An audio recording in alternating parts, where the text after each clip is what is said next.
The remains of a former director of engineering of Anambra Broadcasting Service and community leader in Ameze village, Oraukwu, Engineer Oraukwu, have been laid to rest.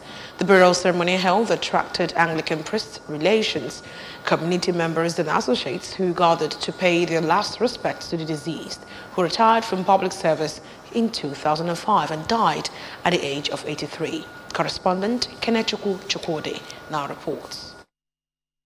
Sermon Venerable Rapuluchukwu Okoye explained that accumulated wealth on earth is all vanity, as every mortal lives with nothing, admonishing Christians to seek the face of God when they still have time on earth.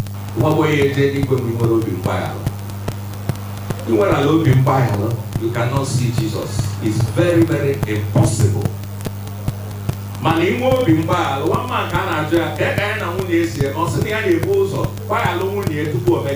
The eldest son of the deceased, Mr. Oluchukwu Eze, described the father as a peaceful man with impeccable character of honesty and a good record keeper who served in the state civil service and his community meritoriously. Held a whole lot of good positions that at the time he single-handedly made the King great to rise from the lowest bottom where they were to become one of the King great you can never think of in this Ameze village. The second son, Mr. Chimuba Eze, explained that their father was a patient and kind personality who taught him diligence and management. Onyinye Nwachukwu described their father as an intelligent and a humble man who achieved success by God's grace and dint of hard work, urging all to live purposefully and leave good legacies.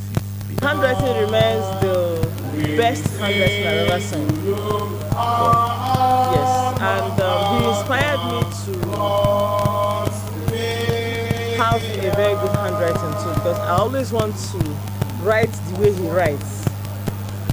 Late Engineer Eze was a 1962 set of the Dennis Memorial Grammar School, Onitsha, and later proceeded abroad for further education, from where he joined Anambra Broadcasting Service as an engineer after working with the defunct NITEL. Staff and retirees of the ABS, including the Director of Administration, Lady Tina Ekenta, and in-law, Mr. Ifan Jidofo family from Ugbo, old boys of Dennis Memorial Grammar School, Onitsha, among others, were present to pay their last respect to the departed. From Oraukwu, it's been Kenechukwu Chukwudi for ABS News.